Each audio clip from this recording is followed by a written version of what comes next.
this about the imposter? That's right. I have to say, Traveler, I'm very surprised you noticed the difference between me and the imposter. Yes, this mark. Perhaps it's where it all began. Ooh, sounds like the beginning of a big story. Keep going. Well, I can't deny that what I'm about to say does sound like something from a children's storybook. So, what do you think this diamond-shaped mark means? A tattoo? A crest? No. Consider it a birthmark. Have you ever seen an intricate glass ornament and wondered how it was made? Well, one method for crafting with glass is a technique known as glass blowing. Glass blowing is not a widely known art in Teyvat.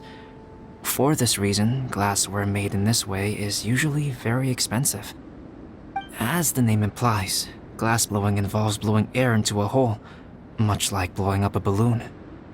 This type of glassware is known for having a pontal mark at the point where the blowpipe was inserted, where the hole was sealed at the very end.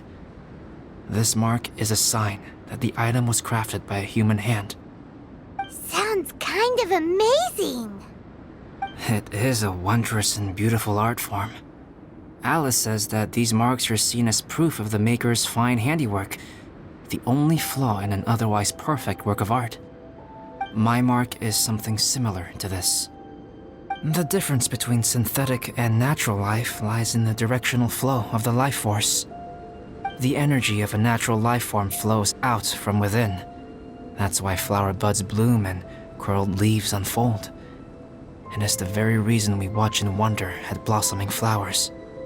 Creating life artificially, on the other hand, involves, to a certain extent, the introduction of an external source of energy into the embryonic life form. When the hole where the life force was infused is sealed at the end, it leaves a mark not dissimilar to the pontal mark in blown glasswares. The alchemical substance drips and spreads out in all directions, resulting in this rather ingenious diamond shape. Wow, so that's where it came from.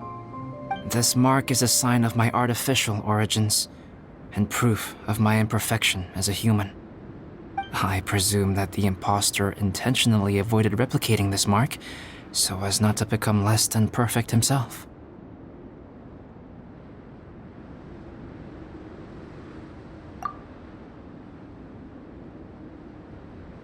You are fundamentally different from other people. I have few qualms about sharing my secrets with you. Just as Paimon said, it all sounds like a story. Even if you were to tell anyone else, they would regard it as nothing more than a tall tale.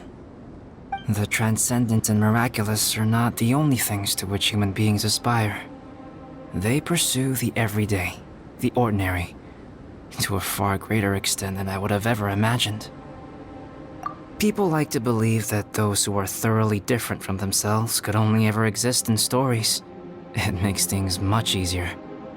Or, in other words, all the unfathomable things we've seen recently would make good material for a novel. I have friends who write novels. If they wrote this story, it'd probably be even more complex. Making up stories is easy. Even Paimon can do that. Oh. I didn't know you had that kind of talent. Paimon's the best guide in Teyvat. Making up stories is a piece of cake. In that case, how about we have a storytelling contest? We can base our stories on the events of the last few days. Sounds great! But we still have to help out the Adventurers Guild. I understand. Creativity is something that cannot be rushed. Take your time, and come back when you have found some inspiration. We'll see whose story is more compelling. Deal! Okay, we'll regroup with the Adventurers Guild for now. Sure.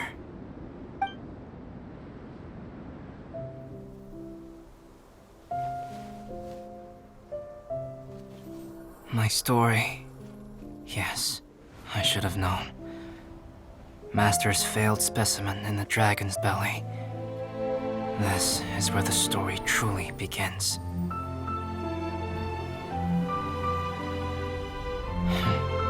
If we switched places, if you were the survivor,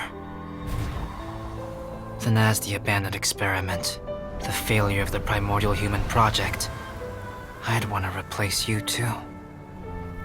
I would replicate your appearance, study your alchemy, and create miraculous life forms to divert your attention. I would wait for the right moment, then dispose of you and the Traveler, the sole person to have known your secret. And then, I could finally experience the joy of being brought into the world.